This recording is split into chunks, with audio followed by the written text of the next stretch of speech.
Memorial Day is an American holiday, observed on the last Monday of May, honoring the men and women who have died while serving in the U.S. military.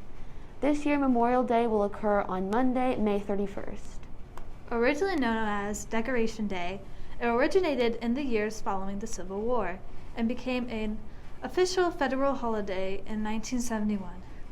Many Americans observed Memorial Day by visiting cemeteries or memorials, holding family gatherings, and participating in parades.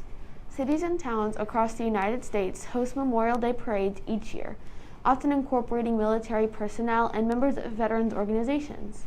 Some of the largest parades take place in Chicago, New York, and Washington, D.C. Today, there are 6 branches of the U.S. military. They are comprised of the Army, Navy, Air Force, Marines, Space Force, and Coast Guard. Each of these branches have their own active and reserve personnel, numbering over 1.4 million people currently serving in the military in some capacity. What you may not know is that Memorial Day in May is the culmination of National Military Appreciation Month. The U.S. Congress officially recognized May as National Military Appreciation Month in 1999. This month includes several key dates. May 1st, Loyalty Day. May 7th, Military Spouse Appreciation Day. May 8th, Victory in Europe Day. May 15th, Armed Forces Day. And of course, Memorial Day on May 31st. Here is a short clip explaining the history and significance of National Military Appreciation Month. The call to serve. It has no sound, yet I have heard it in the whispered retelling of honorable sacrifices made by those who have served before me.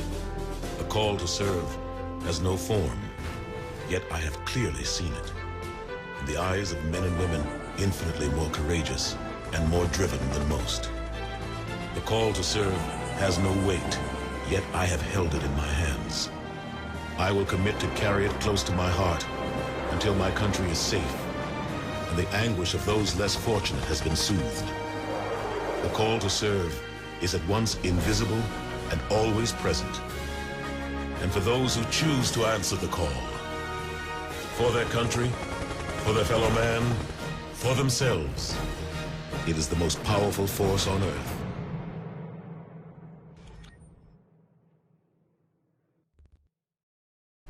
Now that we have a little background info, let's see what some students and staff members have to say.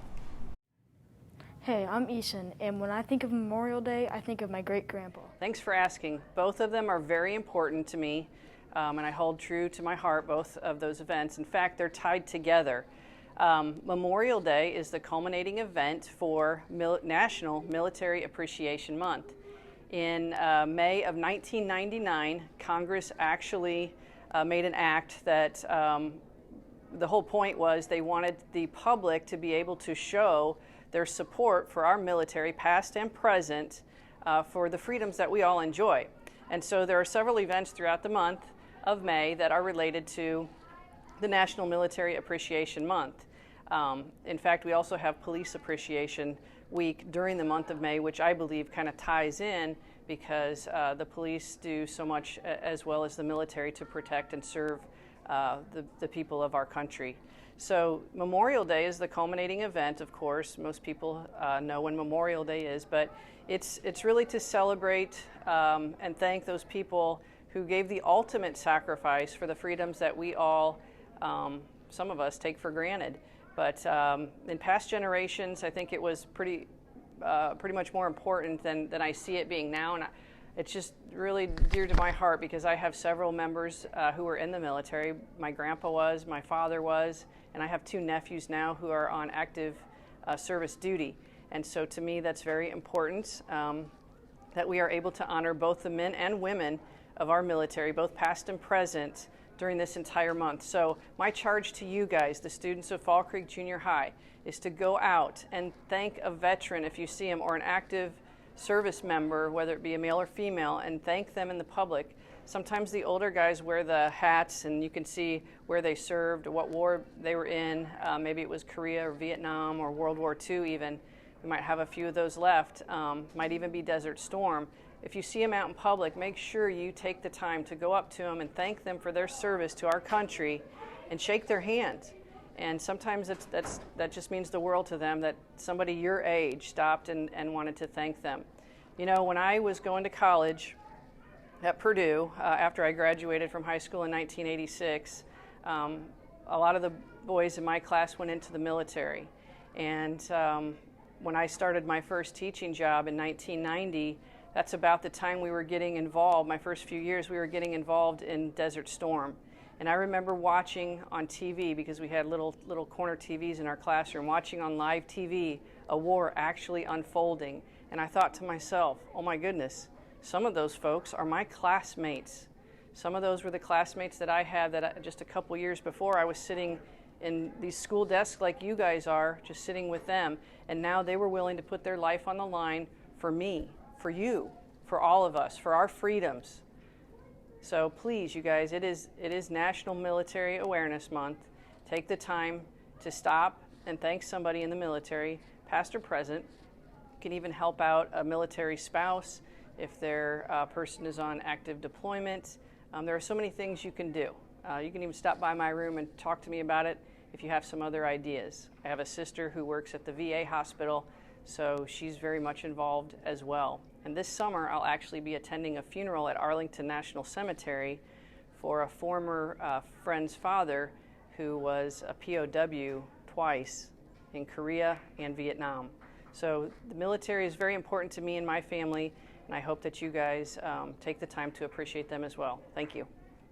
I'm Kelly Crawford, and when I think of Memorial Day is my uncle. He served in the Army. Well, hi, I'm Mrs. Hyatt. I teach 8th grade science. So Military Appreciation Month, Memorial Day, just helps me to remember the sacrifice that others have made for our country's sought after freedom, including our military, including our armed forces, including our law enforcement that serve and that have just vowed to make it a lifelong goal to serve and protect us. And I think that's really important, and I think it's really important to understand that people all around the world want that, and that's why America is a popular place for people from other countries to migrate to.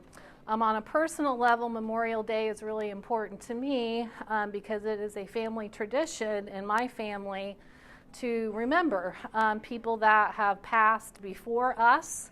And to talk and to think and to learn from the lives that they lived, the sacrifices that they made, so that, you know, our family, personal family, can, you know, enjoy some of the things that they weren't able to enjoy. I have, you know, going back 3 generations, I had family that lived in a homeless shelter.